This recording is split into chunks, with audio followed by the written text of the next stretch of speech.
I'm Lanta Hamilton, the founder and head coach of Passion Pioneers. I'm an accredited change manager, NLP practitioner, and career change coach. So you're joining me here on the Reimagine Restructures video series. And today's topic is how to avoid culture shock during mergers and acquisitions. So mergers and acquisitions are probably the most interesting type of organizational change and can be the most complex, especially for your people, because usually with a restructure, you're dealing with one organization. So everything is happening in this sort of contained kind of bubble of one organization. However, when it comes to mergers and acquisitions, you could be dealing with two or more organizations and all of the nuances, all of the processes, culture, people, roles, responsibilities, all of their brand identity and their own identity and understanding of what organization they work for. You're having to deal with all of that, and it can bring up a lot for people. It can bring up a lot of anxiety, a lot of stress, a lot of fear, and a really big one is a bit of a crisis of identity. So today's video is going to be all about some key tips and hints as to how you can smooth the way for your people.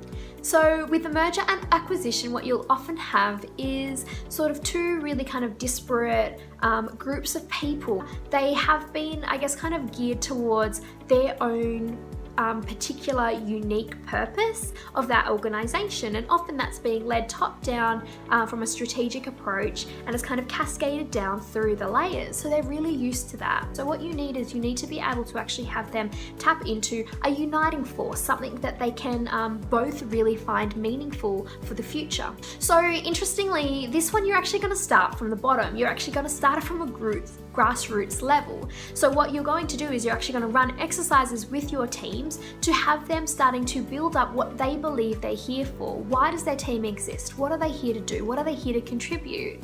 And coming up with their own team purpose, and then actually chunking up and going to the next level and the next level and the next level. We're so used to things cascading down, and this is actually turning it on its head and doing it the other way.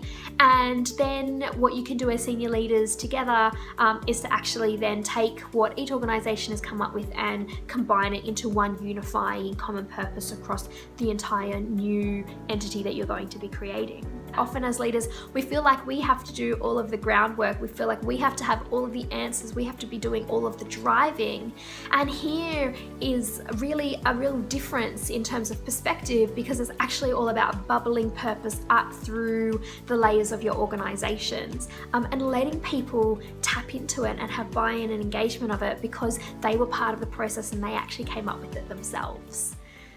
So to help support them through this identity crisis that they might be going through, usually what I see is kind of one of two things. Either one is that there is a really strong brand, and so that brand kind of becomes the flagship brand, and every other team or organization that's part of the merger or acquisition kind of gets grouped underneath that brand as an umbrella. Now that's absolutely okay if you want to do that, but really help your people to make that transition and to really understand that new brand, understand why it's going to be the best opportunity for customers, for clients, for shareholders, for the people themselves. It's not about leaving the other brand behind, but it's about actually, I guess, kind of rebirthing the brands together into, I guess, a more solid kind of coherent, cohesive master brand, if you will. So what you can do is a launch party, and I guess that kind of really does bring it to life for people and really gets them connected.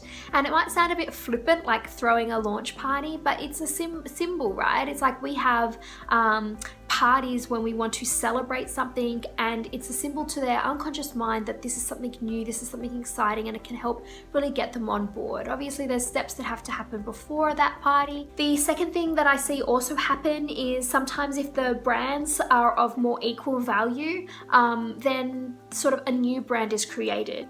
So allowing them to say goodbye to the past and to say goodbye to their respective brands, and to, I guess, honor them, but then also really showing them what the future is going to look like and really getting them excited about what the future looks like. And you can do, again, the same thing, have a bit of a launch party, have them feel really, really part of and integrated in the birth of, you know, this new entity, this new organization. And then the third thing that I'd say is to problem solve the processes before you do your merger or acquisition. Don't leave your people to pick up the pieces of having to struggle through and work out how they're going to do things in the new world. Really finding how you're going to work together in the future and how you're going to leverage the resources and the processes and the assets of each organization, and doing it before you make the change. So always jump over to our website, passionpioneers.com.au, to see all of our videos, and also you can see other articles and other things that we've written, and of course get in touch with us. So thanks so much, and see you on the next video.